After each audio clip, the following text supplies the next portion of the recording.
Before we get started, I just want to recognize a few of the legislators who are here in the room who are joining us, including Rep. Higgins, Rep. Vitolo, Senator Tran, Senator Eldridge, Rep. Kane, Rep. Dom, Rep. Blias, Rep. Williams, Rep. Crocker, Rep. Provost, Senator Crichton, Senator Lovely, Senator Jalen, Rep. Hay, Rep. Capano, Rep. Vega, Rep. Cahill, Rep. Madaro, Rep. Barber, Rep. Vargas, Rep. Miranda, Senator Hines, Senate President Karen Spilka, and Representative Michael Day. So thank you all, and Representative Minicucci. Thank you all for being here today. Sorry if I missed any names there. And Senator Comerford as well. So I'll leave the opening here to our chairman, Chairman Carlos Gonzalez, but we'd really want to thank you all for being here. This is the second annual Latinx Excellence on the Hill. We're going to get underway, and I'll hand it over to our chairman from here. Thank you.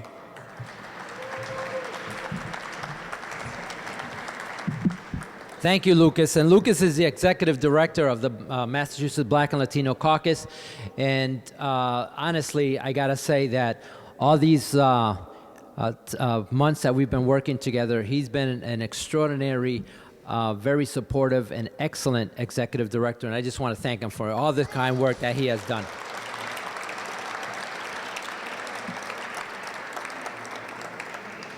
And muchas gracias y bienvenidos to the People's House. Welcome to the People's House of Massachusetts, your house, our house.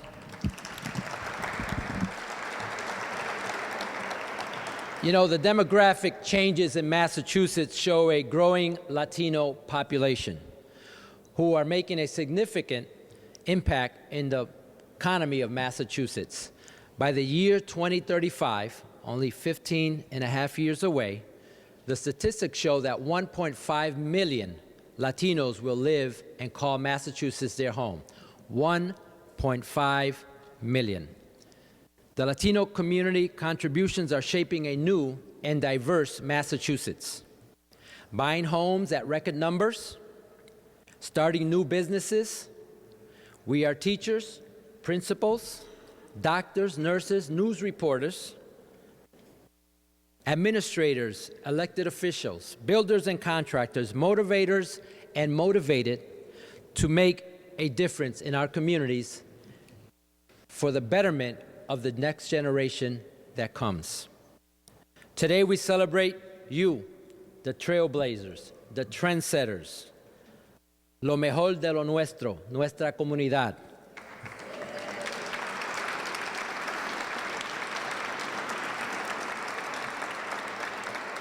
You are the leaders who are leading in the communities throughout Massachusetts and the United States of America. You have made significant gains, and together we have made significant gains, yet, however, we still have a long way and much hard work ahead of us to address the recidivism of poverty and all the other ills that saddle our communities in our inner cities. But rest assured, this body of legislators, and I join all my colleagues that are here with us today and some that are not, including the members of the Black and Latino Caucus, you can rest assured that this body of legislators in Massachusetts, led by our Senate President, Karen Spilka,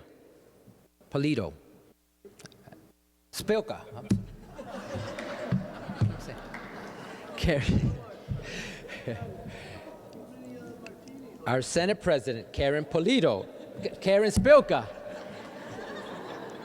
and our Speaker, Robert Deleo, and our Lieutenant Governor, Karen Polito, and Governor Baker. We will continue to push policy and work together to make changes to address the wealth gap and to build a more equitable Massachusetts. All of us together, one Massachusetts, una comunidad. We are making significant strides investing in education, addressing criminal justice reform, equal pay for women. We fought to raise the minimum wage to $15 an hour, and Massachusetts continues to be a leader, addressing bold and progressive legislation that make America a great nation. The Black and Latino Caucus has always been at the forefront of social policy changes, and now taking a more aggressive role in economic development. And not only talking about affordable housing, we want more homeownership. We gotta own a piece of the American pie that Black and brown communities have also helped to build. And to all our veterans, because we too have defended our country, and we salute you and thank you for your service to this country.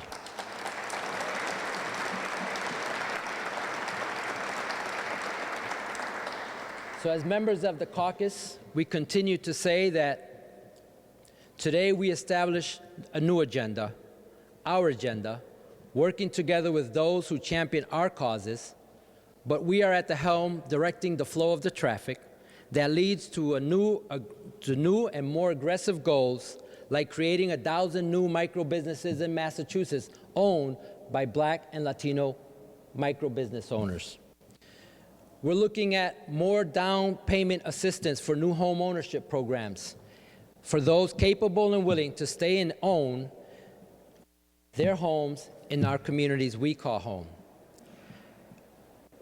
But again, this cannot be done only by legislation. This has to be done by the work of average citizens, trailblazers and trendsetters like yourselves. So this is about you. This is about you making your city stronger, Massachusetts a better place to live, and the greatest country in the world, the United States of America, where we call home. Muchas gracias for your service, your contributions. I thank you, muchas gracias to all of those that are being honored here today.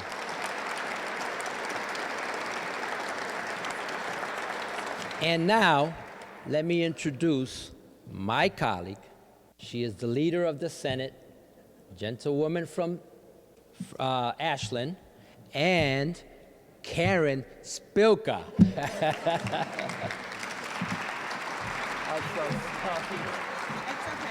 It's okay. Carlos is also, it's been Americanized as Charlie, so I want to thank Charlie Baker for introducing me. Thank you. You're not the first to do that, and you probably won't be the last, so don't worry. Thank you so much for inviting me here today. I'd like to welcome all of you to the Massachusetts State House, this beautiful public building. As noted, this is the people's house. This is your house. Please don't be a stranger. I hope you'll come back again and again and again, because it's really important to have your voices here. I'd like to particularly thank Lucas DeBarros for all that he does as Executive Director of the Massachusetts Black and Latino Caucus.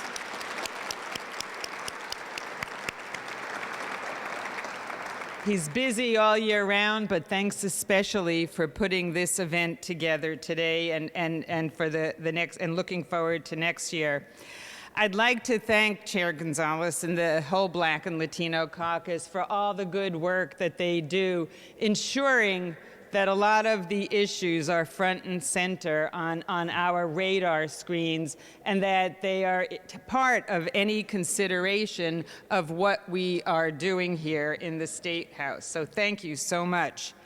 And I can't help but note that this is a very exciting day for us in the State House.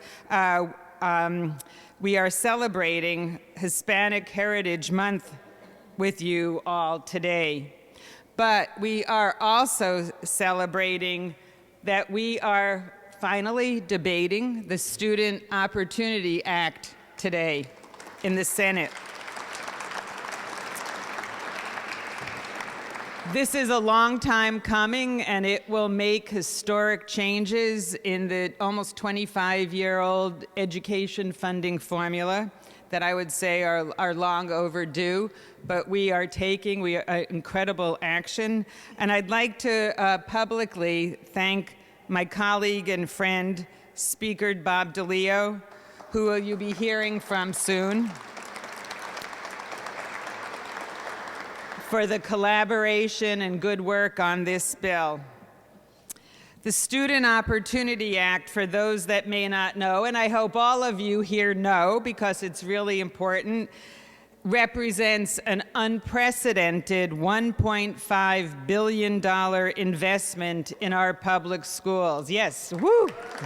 $1.5 billion over the next 7 years, with the explicit goal of providing more resources to districts with high concentrations of low-income students and English learners to finally close the opportunity gaps here in Massachusetts.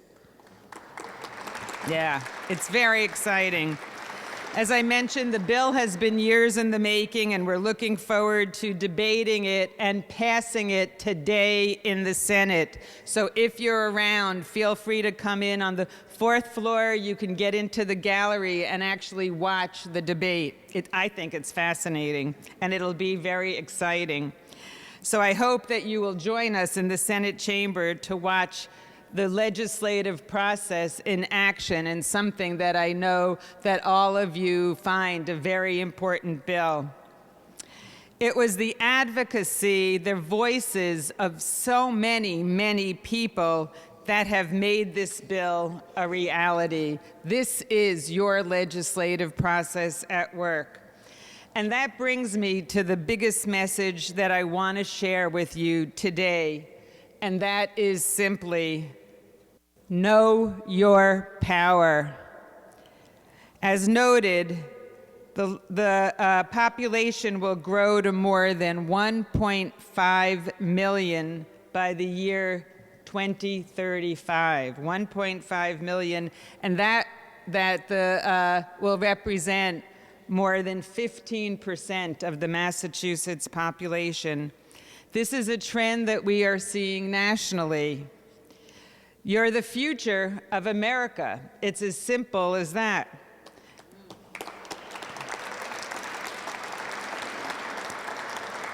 The future of our Commonwealth. You have the buying power. You have the political power. You have the voice. You are the best of our communities. So don't be afraid to use that voice. Don't be afraid to be a loud voice. It's very important. And it's also important that I note that this is a fairly young population. So I encourage you to bring the children in your communities with you to your town meetings, to your city council sessions, your Board of Selectmen meetings, and especially to the voting booth. And here in the State House, there is a welcome mat always open, and it's very interesting to explore. So it's important that they learn firsthand how democracy works in Massachusetts. I wouldn't necessarily say Washington, D.C., but here in Massachusetts, it works, I believe, pretty well. They need to be loud voices as they grow up and become our future leaders. So speaking of leaders, I'd like to recognize Dr. Milagros Abreu, a resident of my district, who runs the Latino Health Insurance Program and who is one of being honored here today. According to Mass Budget, we face higher rates of uninsurance for health care among our Latino and Black populations and our neighbors. Dr. Abreu very smartly recognized this a while back, as well as the many barriers that too often blocked minority residents' access to medical care and food.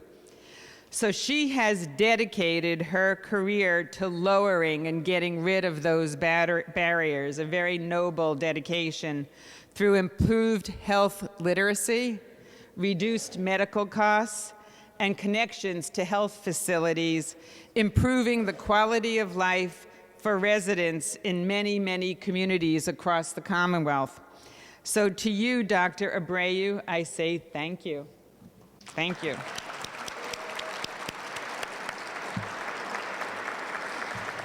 And a very warm thank you to all of you who work hard to make important contributions to your communities. Thank you for adding your voices to the civic life of your community and our state. And thank you for being here and allowing us to celebrate you today. Congratulations, and once again, please do not be a stranger to the State House. Muchas gracias.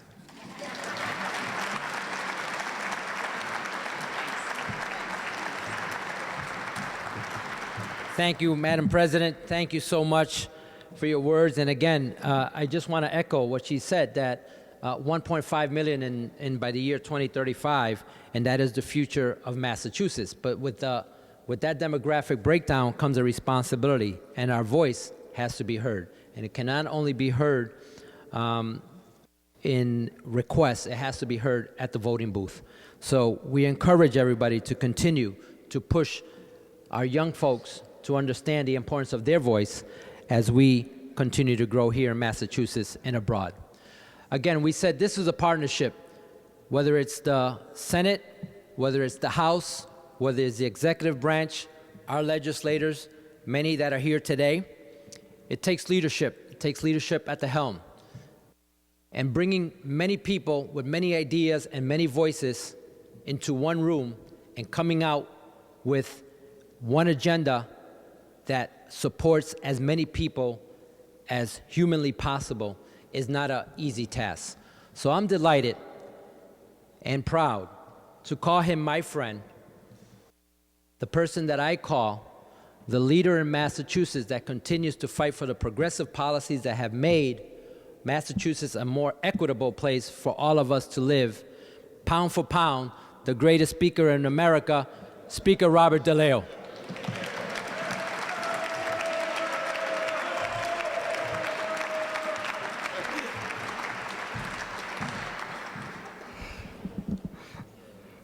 I have to admit, I love being called pound for pound the best speaker. And that is my introduction, which she gives me at every occasion. And I have to say I enjoyed it. I'm not sure if it means anything since I lost the weight or gained the weight I had before or whatever.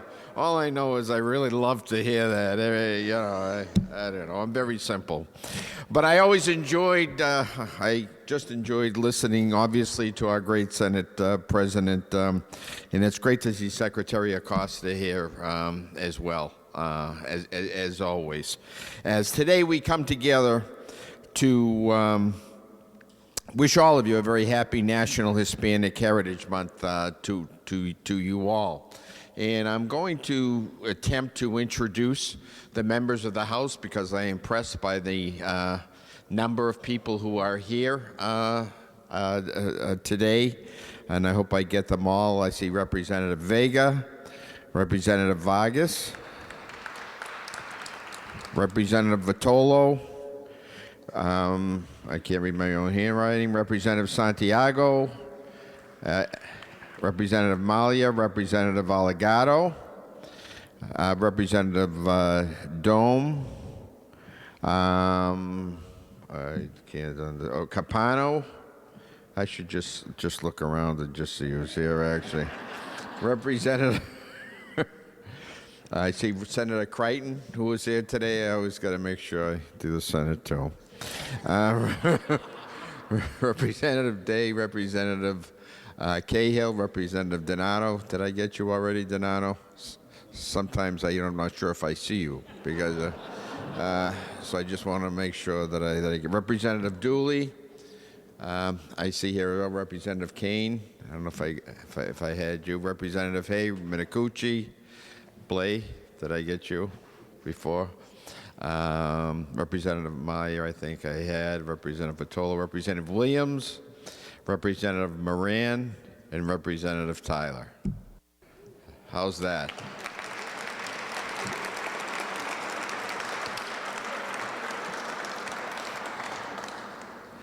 I wish you were all at my caucus yesterday like you are here today.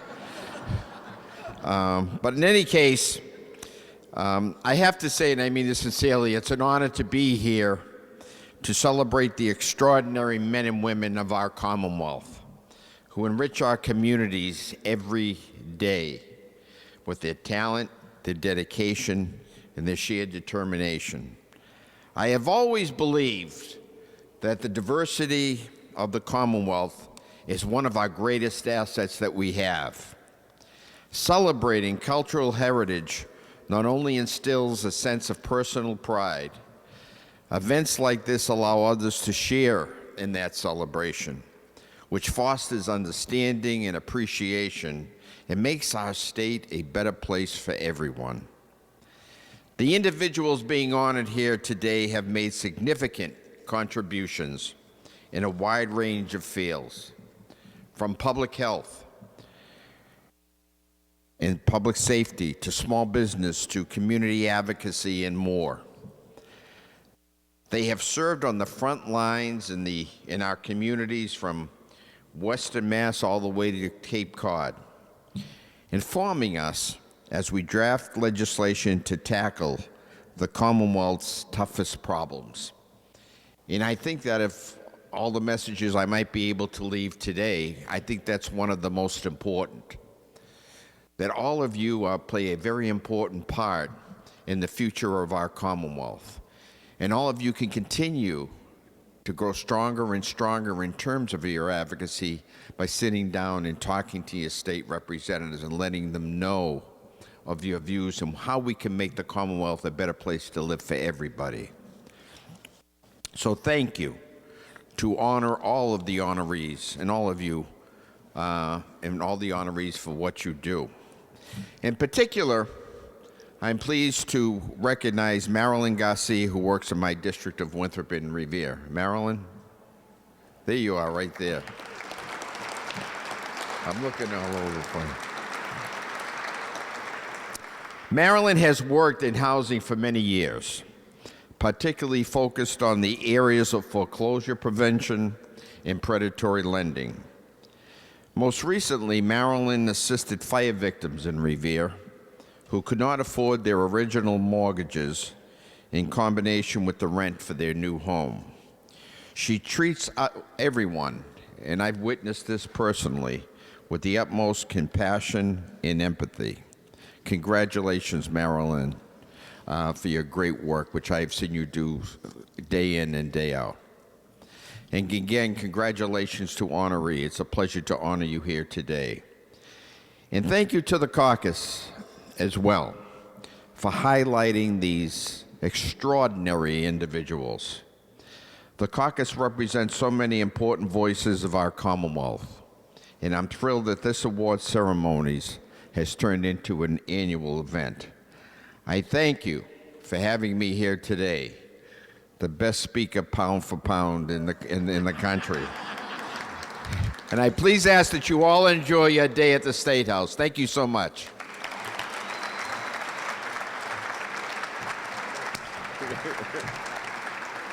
Very good man. Thank you.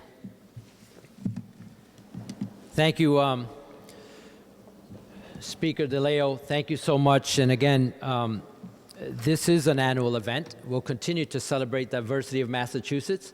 We do an event at the beginning of the year to recognize our Black excellence, and during this month, we usually do the Latino excellence. So we'll continue to do those. Plus, we have some speak-outs that are going out throughout the communities.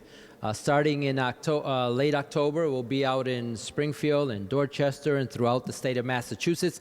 It's a great opportunity for you to spread the word, but also come and talk to us as legislators, as the body of the Black and Latino Caucus, about the issues that are important to your communities, but also your cities and towns and how it impacts the Latinos throughout the state of Massachusetts. So more information of that will be out to you very soon. Now we have one of the leading voices, and I think the highest serving Latina in the executive branch. She's been a champion of labor and workforce development. She's knows our community well. She stems from the community. She stays in the community, and she has diligently worked throughout the state of Massachusetts. I've seen her in Springfield more than I've seen her in Boston, and I know many of you have seen her in your community. Our Secretary of Labor and Workforce Development, Rosalind Acosta.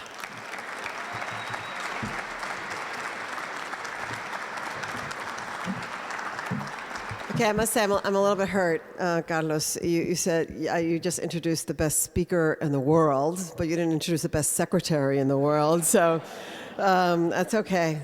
That's okay. Maybe next time. Buenos días. Buenos días para todos. ¿Qué pasa si hacemos todo esto en español en vez de inglés? Porque estamos en Hispanic Heritage Month, así que vamos a hacer algo en español en vez de inglés, ¿verdad? Okay, I won't do that to all my English friends, I'm sorry. So what I just said was that it is Hispanic Heritage Month, so we should be doing this event in Spanish, right? So for all of you in this room that do not speak Spanish, you have 1 year to learn, because we'll be doing this again next year. And we might change it up a little bit, right, Chair Gonzalez? We might change this up a little bit next year. So I'm super pleased to be here among so many honorees.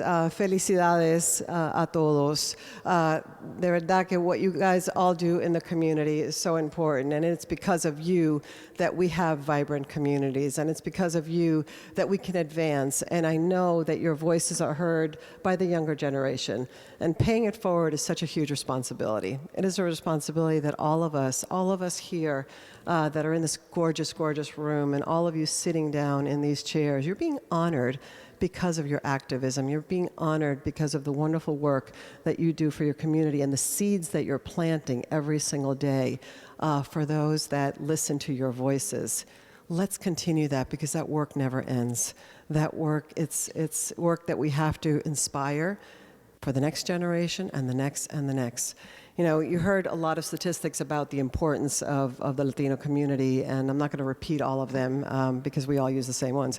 But it is undoubtedly, we're here. It's not we're coming, but we are here. Latinos are here. And just to show you the power of the purse for Latinos, in 1 year only, Latino economic impact in Suffolk County alone is $9 billion. That's in Suffolk County alone.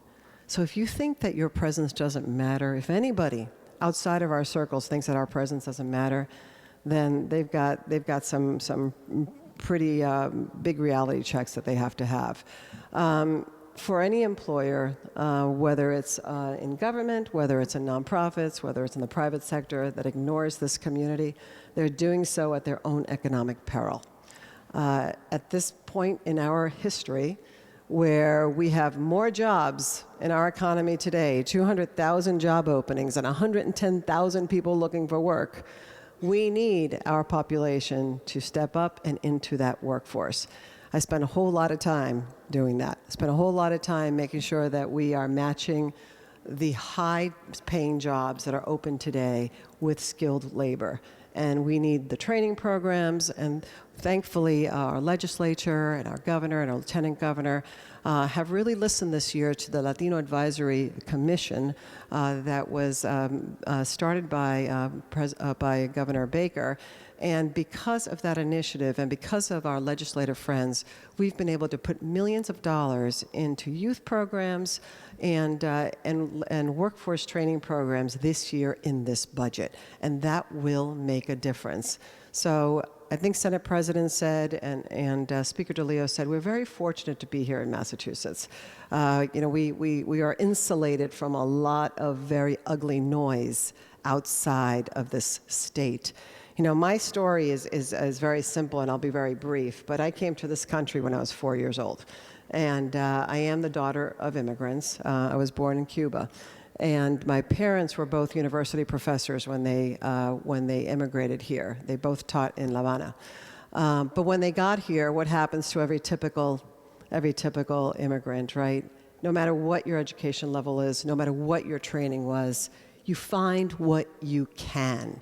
You do that because you need to survive. You do that because you need to feed your children. So you work in whatever it is that you need to work. So they worked in factories. Eventually, they went back to school, learned English, got their master's degrees, and went back to their vocation of teaching. But you know what? It took them 12 years to do that. So think about the economic loss that they had and the opportunities that they lost they were in their 30s when they arrived here, prime career time. But no, they had to relearn a skill that they already knew. They just had to get the license. But fortunately, they both did go back, and I'm very proud of their efforts. The other big difference in the atmosphere when my parents came here in the 60s, now you kind of know how old I am. I kind of gave that away. For those of you that do quick math. The big difference was that my family was welcomed. As immigrants to this country, we were welcomed with open arms. And that allowed my family to not just survive, but allowed them to thrive. Because when you walk into a home where someone opens their arms and embraces you and welcomes you, what happens? You're happy. You feel a sense of loyalty. You feel a sense of pride. You want to do more for that family. But when you walk into a home where you're shunned and you're not feeling so welcomed, the psychology of that is so deeply disturbing that it affects your prosperity. And that, ladies and gentlemen, shamefully is what's going on in our country today, and we cannot allow it to persist.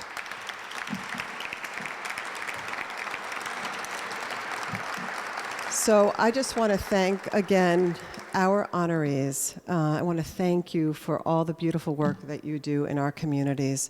I want to thank one of our team members, Carlos da Silva, that's also being honored today. He's one of our auditors. Thank you for your public service. And please keep paying it forward. We need you. I need you every single day so that we can keep Massachusetts' economy prospering. Thank you.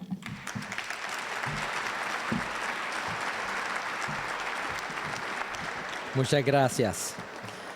Again, you know that sometimes we have been defined by the 6 o'clock news, and that is not what a true Latino is.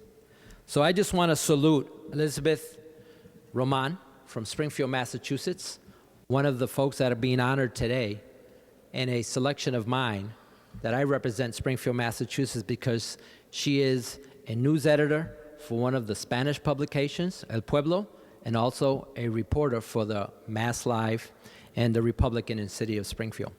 And it's through her writing that the Latino community has been able to demonstrate a different light. And for many folks that are non-Latino, to be able to better understand our Latino community. So to all the journalists out there, please take in consideration our voice and continue to express it in our view. And thank you, Elizabeth Roman, for the work that you do.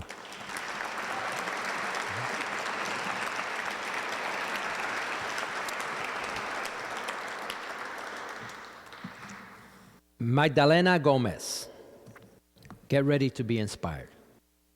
Get ready to stand up and applause. Because at the early age of 17, she started performing her poetry. She's a New Yorican, and she has been an outstanding, strong, motivational, inspirational lady that has inspired so many young women and men to seek their voices through poetry and through acting. My daughters had the opportunity to study under her, and I know today, as tough as Madalena was as an instructor, that they remember during that period of time the instructions, and it is because of that that they can stand and speak in front of crowds. And one of them is a nurse, the other one is a social worker today, and sometimes when we have conversations, they go back to the work of the theater that they did because of Magdala's leadership and commitment to all the youth of the city of Springfield. This year, she was the recipient of the Latinas 50 Plus Literature Awards, presented at the Fordham University. And she's received so many awards. I'm just going to name a few. She's been widely published by the Massachusetts Review, the Progressive, the All-Entry Theater Journal, the LA Times, and many others. Ms. Gomez has been a youth-centered cultural worker for over 4 decades, with a focus on honoring multiple literacies, social justice, and dismantling all forms of violence through intergenerational artistic and literature collaborations. She is now based in a theater in residence. She started a theater in now that is based a theater in residence at the Bing Arts Center in Springfield, working in collaboration with the Amherst Media, Springfield Arts for the Soul Gallery. Ms. Gomez volunteers alongside Teatro Vida, which she started many years ago, co-founded, and Ignite the Mic Youth Collective, developing confident youth leaders of character and integrity. It is a proud day for me to announce this lady that I've always looked up to and continue to support her in all her endeavors, the Springfield Poet Laureate 2019, Madalena Gomez.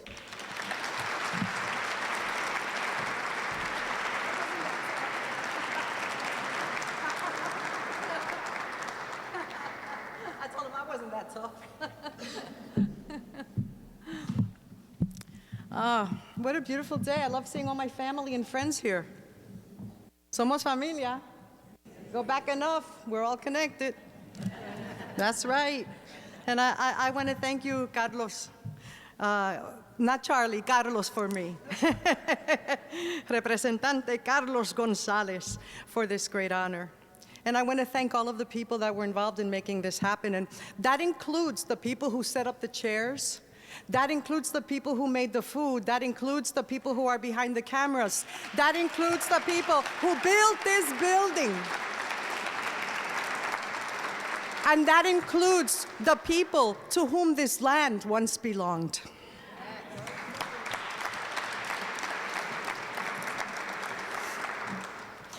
I want to give special thanks to Governor Charlie Baker for being among the first to support the impeachment inquiry.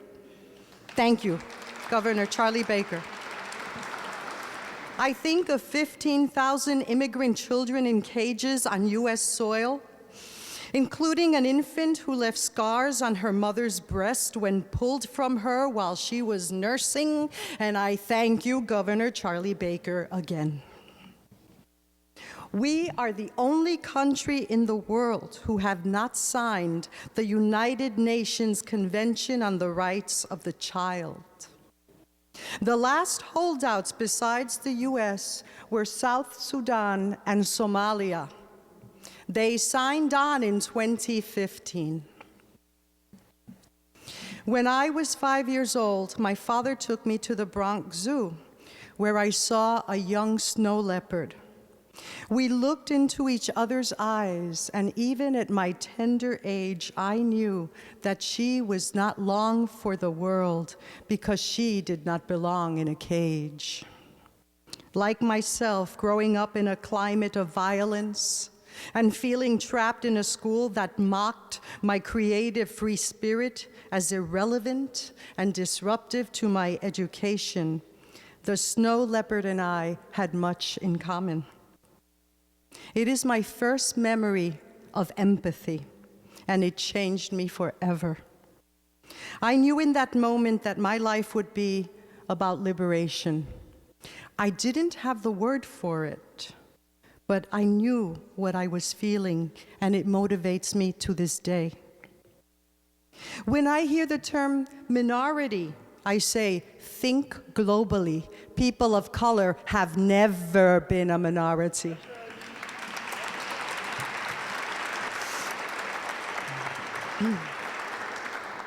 When I see or hear the term LatinX, I see that X as the embrace of all people, the embrace of all sentient beings. No, I'm not doing Wakanda. This is the X in LatinX, but I did like the movie.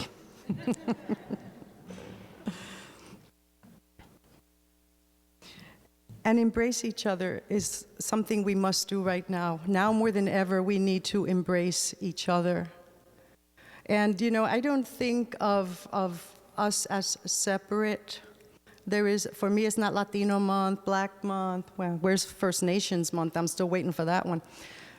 I see that we are all integral to the development and to the joy and to what we need to happen in this world.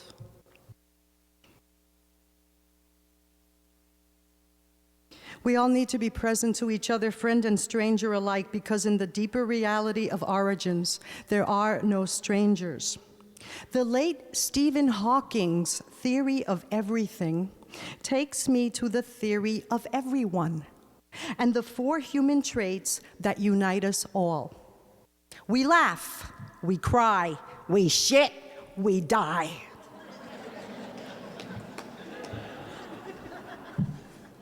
Right? No creemos tanta cosa. Pero en la realidad, like that very famous global book says, everybody poops.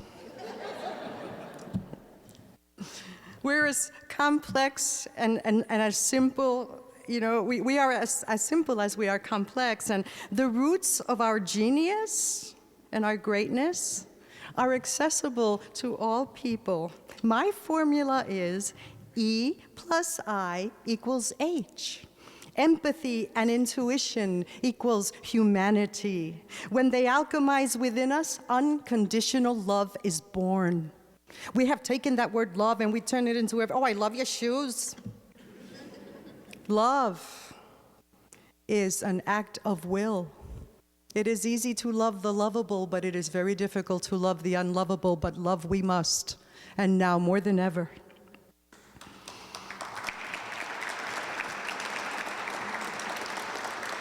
In order to address the bigger issues and heal the bigger issues like climate change, we have to get in touch with the climate inside of us. What is my inner climate? Is it anger? Is it grief? Is it joy? Is it rage? Is it resistance? What is my inner climate? Who am I? If we don't look at ourselves and know ourselves, how are we going to heal anything?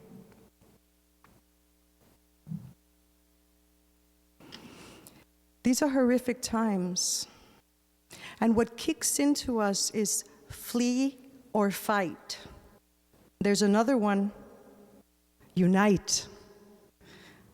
And I have this little idea for every business, organization, classroom, factory, community center, office, prison, place of worship, storefront, social club, medical facility, to take 3 minutes every day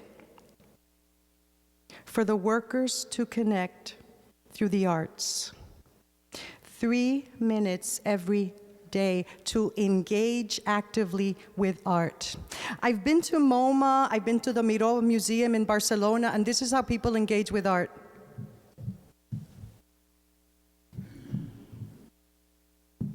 And then they walk away. They take a picture and they walk away. And they don't engage, they don't feel what is in front of them. We need to dare to feel, to engage with each other, with art. So this little idea, much has been studied and written from Harvard to Barron's regarding the intentional inclusion of art in the workplace. The lighting choices, the color, the room design, the addition of paintings and framed prints, and how these contribute to higher productivity and reduced stress levels. These things have been codified. And in some cases, yoga and Tai Chi have been introduced into all businesses, into many businesses. But not everybody can afford what it costs. So my little idea is that every business take 3 minutes every day to interrupt mutual suspicion and isolation, to turn competition into win-win collaboration, to boost confidence and self-esteem, to stimulate right brain activity for creative problem solving, and build a unified team of people who aren't clock gazing, watch gazing, phone gazing, waiting for Friday so they can have a life. Let's have people who want to be at work because they're happy to be together, because they're working towards a common goal and discovering something new about themselves and each other every single day, experiencing and healing the energizing power of wonder. We have to take back wonder. We have to see what is around us and feel it. When you look at a tree, feel it. When you look at the sky, feel it. When you look at the sun, feel it, see it. And find out what hidden talents are present in the place where you work. The custodian might be a cellist. The CEO might be a photographer. What are 3 things I wouldn't know by just looking at you? Think about that. What are 3 things I wouldn't know by just looking at you? So here are 3 little simple ideas that any group can do together in 3 minutes. Listen to a selection of music from a different part of the world. I used to be inspired by the Aboriginal guttural sounds of Australia, the indigenous people of Australia. When I was in my 20s, it opened my mind. Try listening blindfolded. I had children in Holyoke schools wearing silk scarves around their eyes. I turned down the lights and they listened. First when I said, are we going to listen to opera? They all went, ew. And then when they heard the music blindfolded, there were tears. And they heard the instruments and they heard the stories in the music. And then they wrote the story that they heard in the music. And in 3 minutes, listen to a piece of music and respond to it. The next day, you could spend the 3 minutes talking about what you felt, what you wrote, what you heard. Please don't think me naive. I know these things work. I've done them in schools from K to postgraduate. I've done them in prisons. I've done this work in hospitals. I've done this work with sex offenders. It is amazing what you can do in 3 minutes. Bring a poem or a story to read aloud, like was practiced in the Cuban tobacco factories. En la factoría cubana siempre tenían una historia que se leía, ¿verdad? Leían historias mientras los trabajadores estaban trabajando, haciendo sus tabacos, oían poesías. And the workers were inspired. In Holyoke, there are buildings that are still standing. You know this, right? Where workers used to hear lectures and experience the arts. Or have a 3-minute dance party in the middle of an afternoon slump. Yes, can you see it? Or share some stories from your life. Come on now, you're gonna tell me if you're not in the middle of a boring meeting and somebody puts on James Brown, you're not even gonna need coffee. How many people feel the 3-4 o'clock slump? Raise your hand. That afternoon, right? How are you gonna be productive? Stop for a minute and say, you know what? I'm tired. You tired? Yeah, come on, let's work it. That's right. Let's work it. So, we got to engage with art, engage with each other. When you say, how are you? Oh, fine, thank you. Really say, I'm not that great. You know what's going on? Do you really want to hear it? When I go to a restaurant and someone says, hi, my name is Alexandra and I'll be your server. Alexandra, it's so nice to meet you. My name is Madalena and I'm grateful that you are the server. Everything changes. Everything changes. In Springfield, authentic arts and engagement are exemplified by 2 extraordinary women who bring and revive us by their presence, talents, and activism. Miss Rosemary Tracey Woods is one of them. Say it loud. Yes. She is the founder and the owner of the Arts for the Soul Gallery, the only Black-owned and curated gallery where a diversity of famous and unknown artists alike share space, and in many cases, very great but erased artists have their first shows. She launches new careers. She gets people back in school. Miss Woods opens her beautiful space for the community for educational and fundraising events. Then we have the first poet laureate of Springfield, Miss Maria Luisa Arroyo. The poet laureate, then City Councilor Timothy Rook, helped to make that possible. Is Timothy in the room? Where are you, Timothy? Are you hiding? Where is he? There you are. Timothy Rook, that's somebody who stood by me in all the work that I have done. Politically, we're like this. I can't, my arms aren't long enough. But he always showed up, and he would roll up his sleeves. What do you need? Oh, there's not enough ice in the coolers. He'd be there for that. And he helped to start the Poet Laureate in the office in Springfield, Massachusetts. So can we give it up for Timothy Rook, please?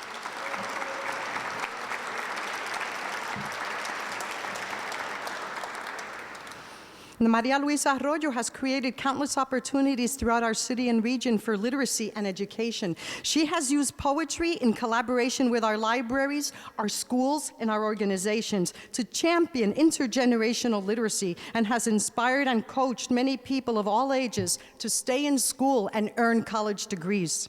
Miss Woods has done the same, using visual art as a launching pad for many people to find careers and a new vision for their lives through the arts. Arts in such hands heals us into being productive, committed, and successful members of our communities.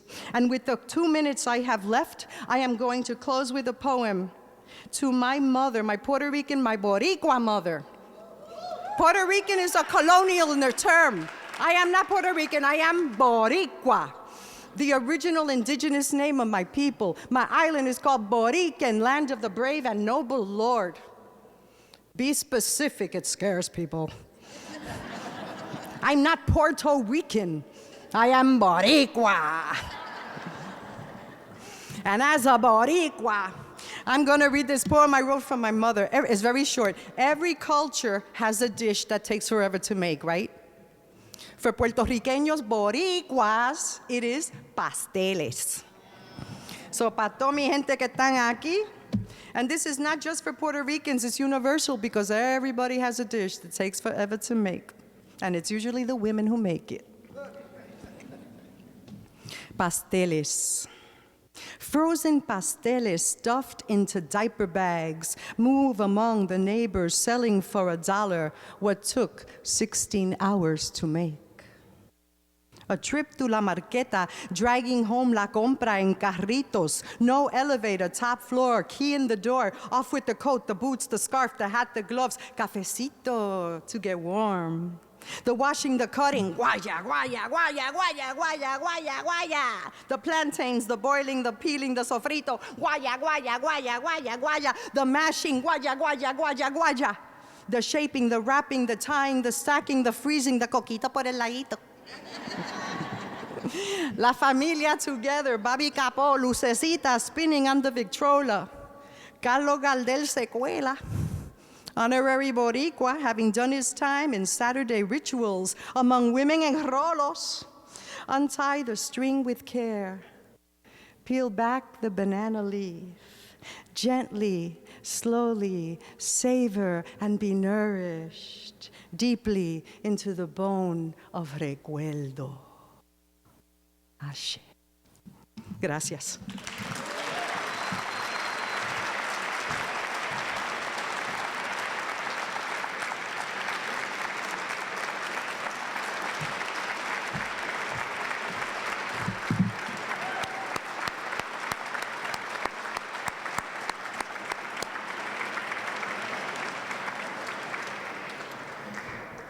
So if you see us dancing for 3 minutes at the State House, un poquito de salsa. Now you know, blame it on Madalena. Yeah,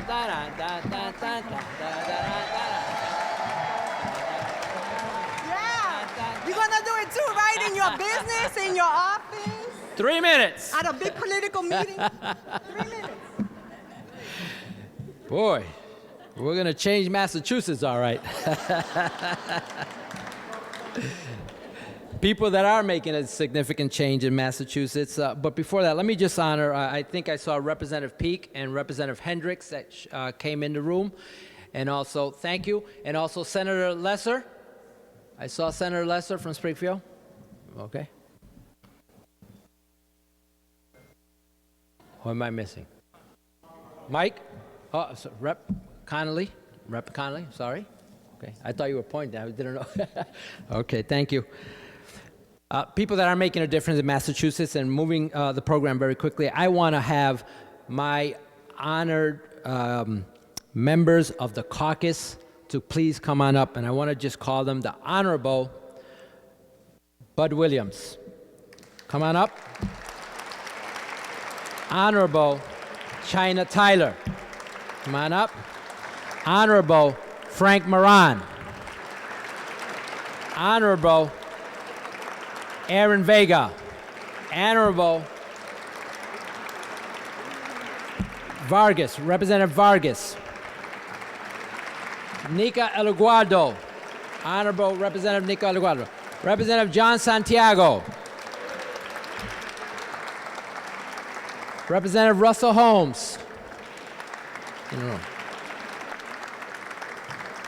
Representative Jose Tosado.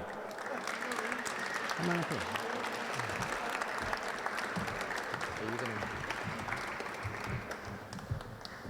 We have been working unitedly for a long time, some of us, some more recently. But again, one voice, your voice, the people's voice of the diverse communities of Massachusetts. And we have made some significant grounds. We've made some significant grounds. And we've made sure that when it comes to the black and brown communities of Massachusetts, our voice has been heard at the leadership and the executive branch. So I thank all my colleagues for working with us, not only on social policy, but on economic development, business development, home ownership, criminal justice reform, a fight for 15, education, funding, and that's going to be a significant change, and you heard some of it already today, but that's going to make Massachusetts a better tomorrow because, again, you heard it, 1.5 million by the year 2035 Latino population. So thank you. I want to represent Representative China Tyler, who's also a great champion of the issues that are important to our communities, and there's no greater person that I know that will continue to lead in the way that she has for years to come. Representative China Tyler.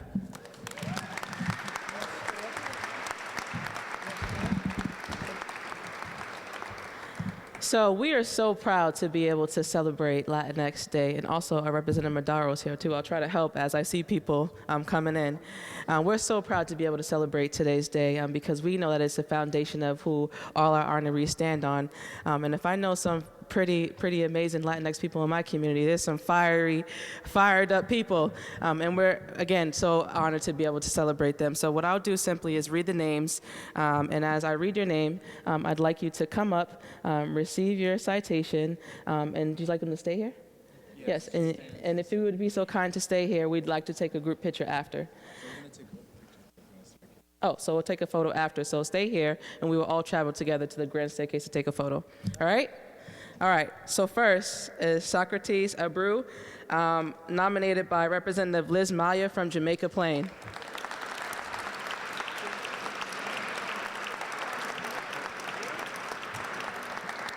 Dr. Milagros Abreu of Medway in Framingham, nominated by Senate President Karen Spilka.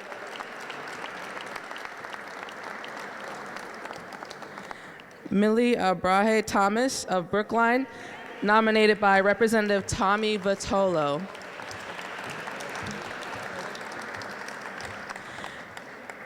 Phyllis Barajas of East Watertown, nominated by Representative John Santiago. Watertown? Oh. Okay, that's all right. Leslie Borjas of Leominster, nominated by Representative Natalie Higgins and Senator Dean Tren.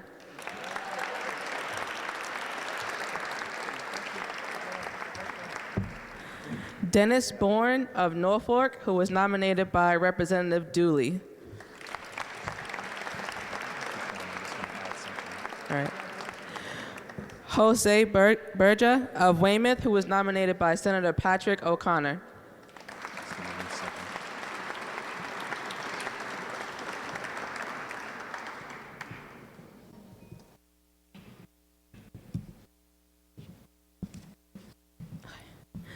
And my nominee, Angelina Camacho of Boston, Roxbury, nominated by me, Representative China Tyler.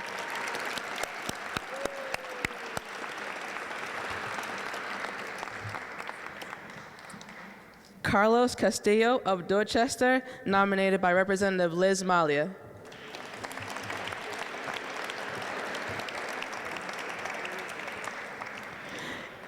Ada Castro of Lawrence, Methuen, or the Merrimack Valley, nominated by Representative Minicucci. Did I get that right?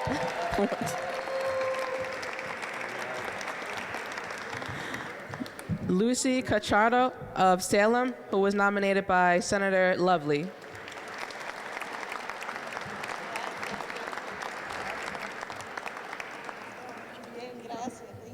Carlos De Silva of Hingham, who was nominated by Representative Moschino of Hull.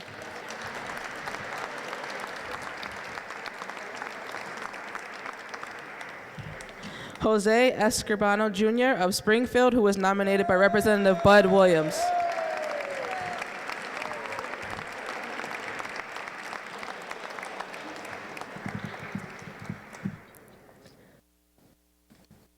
Marilyn Garcia of Winthrop, Chelsea, Revere, and beyond, nominated by Speaker Robert Deleo.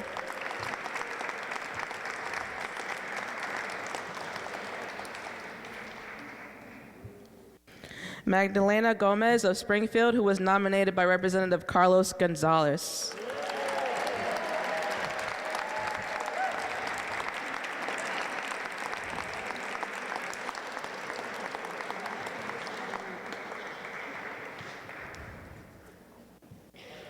Stacey Arizari of Winchester, who was nominated by Representative Michael Day.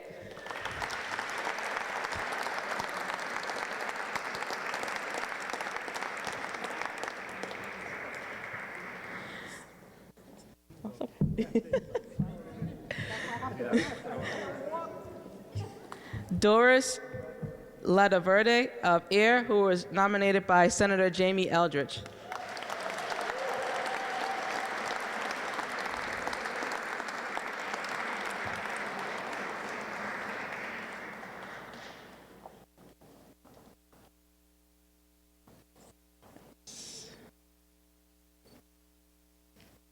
Natalie Laura of Lawrence, who was nominated by Representative Frank Moran.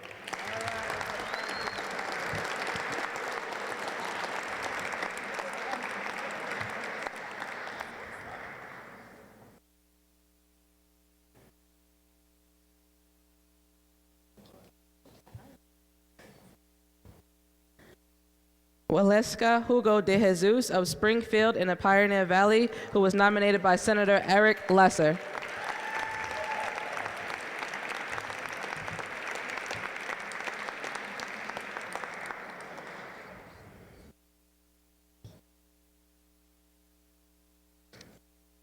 Selena Miranda of Jamaica Plain, who was nominated by Representative Nika Allegrado.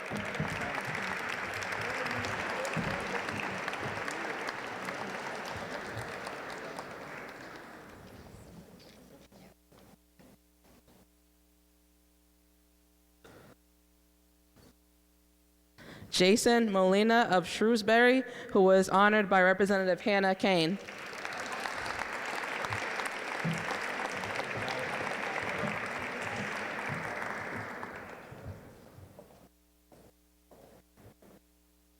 Yvette Almeida of Worcester, who was nominated by Representative David LeBeau.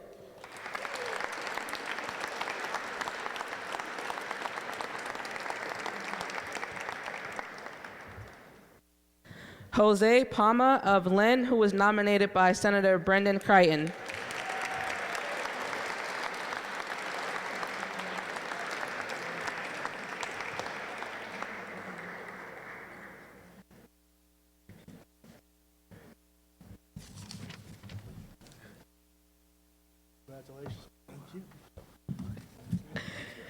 Rosa Pantoja of Holyoke, who was nominated by Representative Aaron Vega.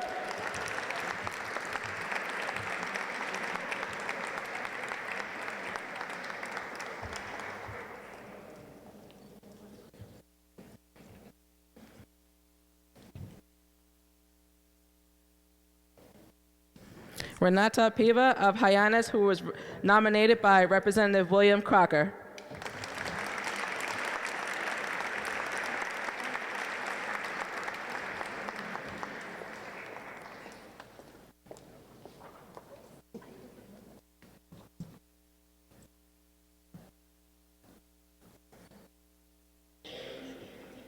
Raquel Quezada of Haverhill, who was nominated by Representative Andy Vargas.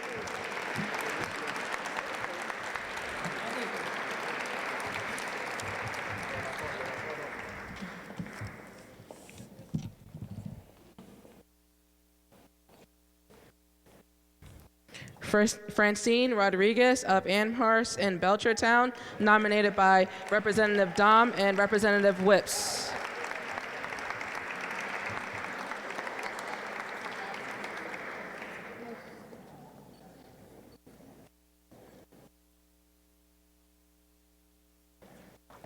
Noemi Rodriguez of East Boston, who was nominated by Representative Adrian Madaro.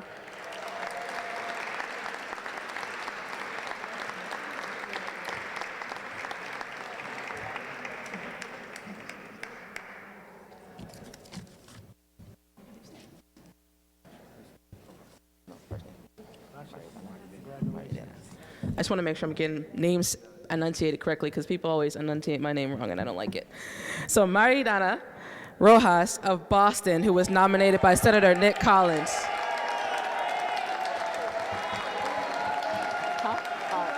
Nick Collins.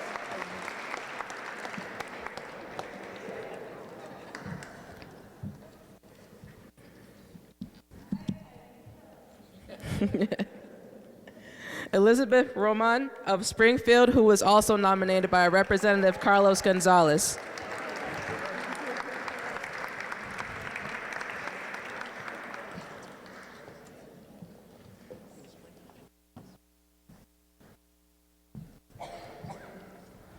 Nelson Salazar of Somerville, who was nominated by Representative Mike Conley, Representative Denise Provost, Representative Christine Barber, and Senator Pat Jalen.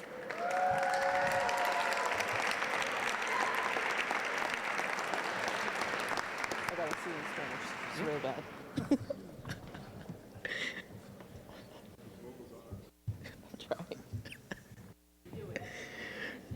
Rosemary Sargent of Lynn, who was nominated by Representative Pete Capano.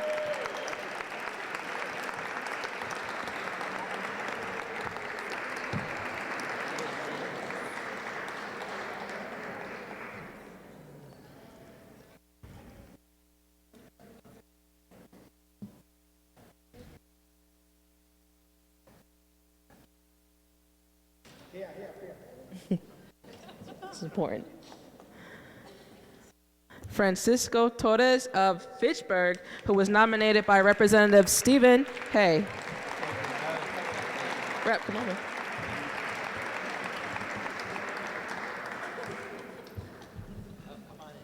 Give me.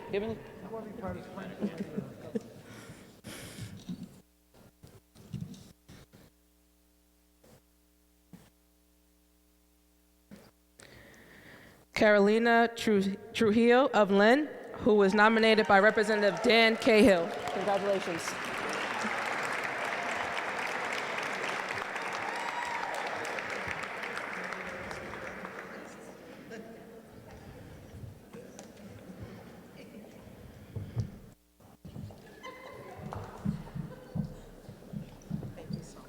Congratulations.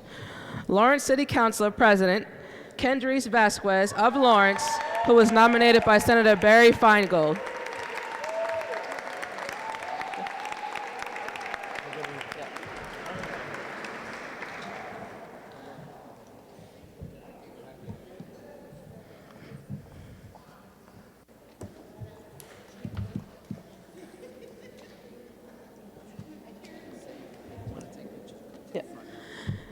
If anyone would like to take a photo with any of the nominees, when they come up, you're welcome to come up and take a photo alongside them. Next, we have Eleanor Velez of Limas, who was nominated by Senator Adam Hines.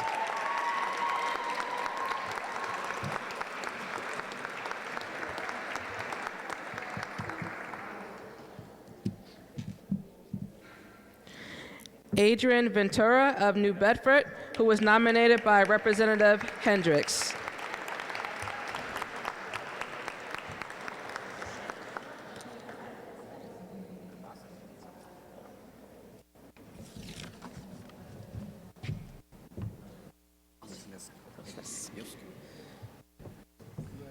Okay. If I get your name incorrectly, please let me know and I'll make sure I'll correct it. Francia Wineski of Montague, Mass., who was nominated by Senator Comerford and Representative Blias. I know I got that incorrectly. Please tell me how to say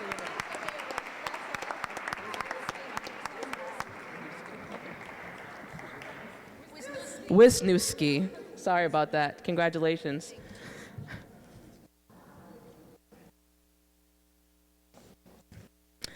Julissa Ortiz and Marjorie Ann Rosario of Framingham, who was nominated by Representative Robinson and Representative Lewis.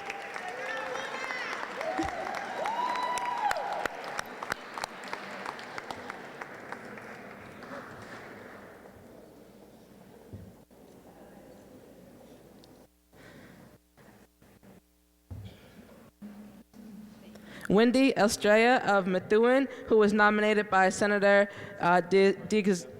DeZaglio. They may not be here, but we'll just keep going. Nivea Pena of Dorchester, who was nominated by Representative Miranda. Stephanie Sibley of Malden, who was nominated by Senator Lewis. Carrie Tankard of Oaks Bluff / Martha's Vineyard, who was nominated by Representative Fernandez. And James Crudado of Worcester, who was nominated by Representative Donahue. And that is all our nominees. Congratulations, everyone.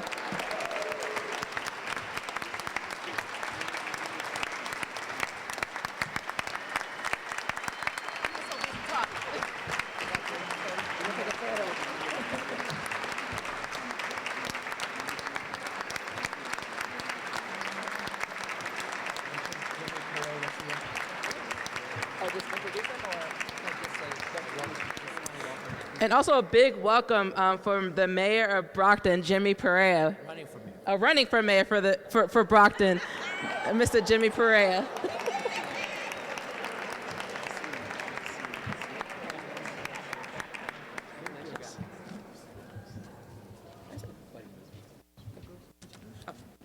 Next, I'd like to introduce Representative Bud Williams of Springfield.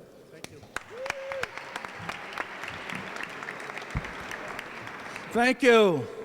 What a great program. Give our honorees a tremendous.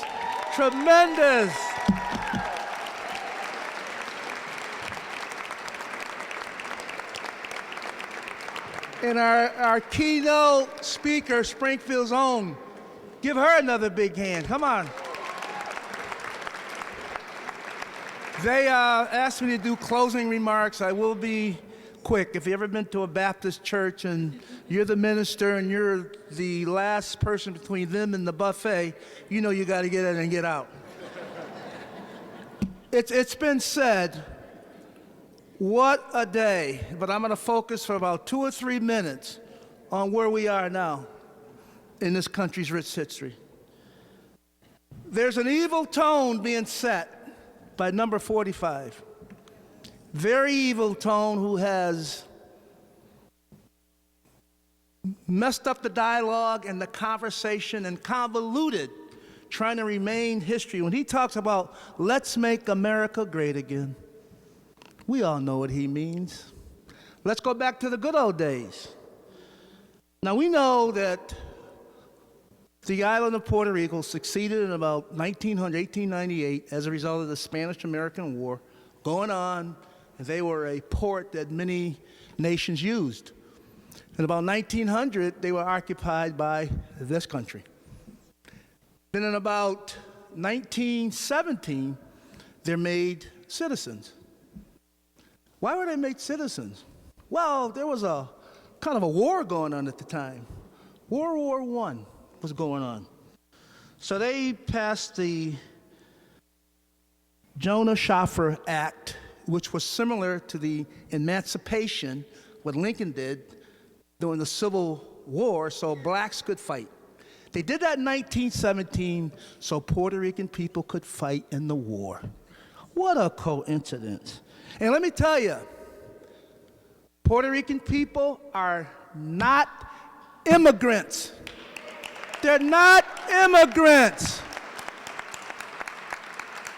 They're legal migrants to this country, and the conversation is convoluted. You're U.S. citizens, and we need to start acting like you're U.S. citizens. This is why 45, I refuse to call his name, is trying to go back to the good old days when we were waiting tables and not serving in the State House, when we were sweeping these floors and not making laws. So let's get it correct. And, oh, by the way, until we have a real conversation about the way this country has done black and Puerto Rican people, we will never go to square two. Yeah, we have great gains or individual gains, but when I go back to my community in Mason Square, and I look at that community, there are thousands of black and Puerto Rican and poor white kids who don't stand a chance. And that's not because we're not working hard. It's because the system is stacked against them. When the deck is stacked and it favors the rich and it does everything in the world to keep people poor, because in order to have, my grandmother used to say, in order to have rich people, you got to have poor people. If there are no poor people, then there are no rich people. So we have to do what we can do to raise the level of all individuals in this country. Now let me tell you, Massachusetts is a tale of two states. Charles Dickens' Tale of Two Cities. It was the best of times and it was the worst of times. In some communities in this state, it's flourishing. You come into Boston, you see all the construction, schools are doing good. You go to some of the Springfield, Lawrence, Holyoke, we're not doing so good. It's not because our kids aren't smart. It's not because they can't do it. It's because they aren't given the opportunity. And it's because the resources aren't there. When you look at Holyoke, who needs to build new schools, and they have to do a tax override to get the job done, is not right. It's not fair.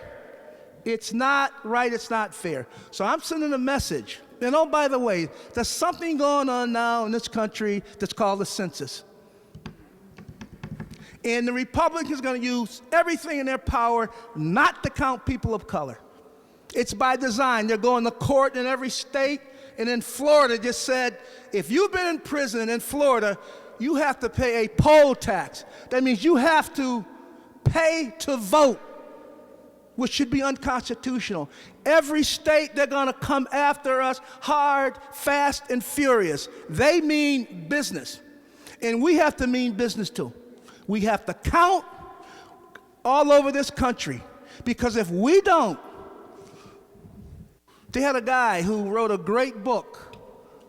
His name was Hitler. You read his first book. Well, he was great. He was in the people. He was nice. He was calm. He was all in.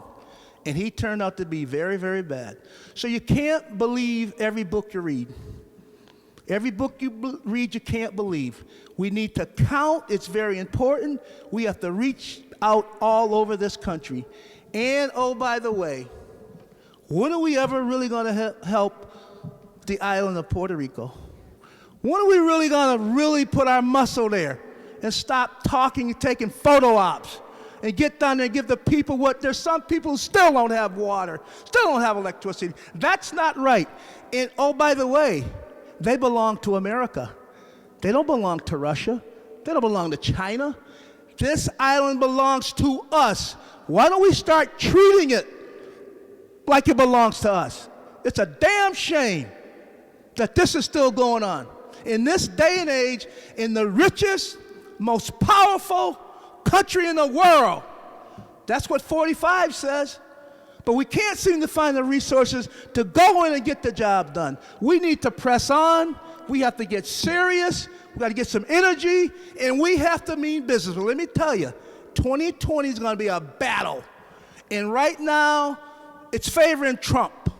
We can talk all we want, impeachment and all that and all that. It comes down to voting, flipping the Senate, getting McConnell out of there, because McConnell said, even if you impeach him, I'm not going to hold a trial.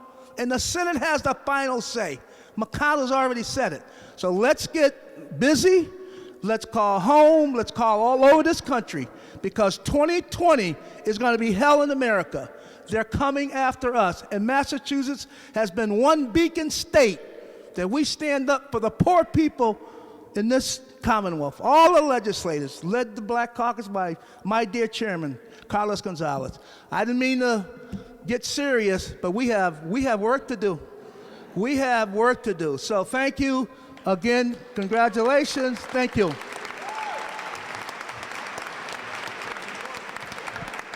Feel the passion. Feel the passion. Muchas gracias. Thank you again. Thank you to all the honorees. We're going to ask you guys to please go out right outside here. There's a grand staircase, and we're going to take a picture, a final picture. All the other folks, the food will immediately be served.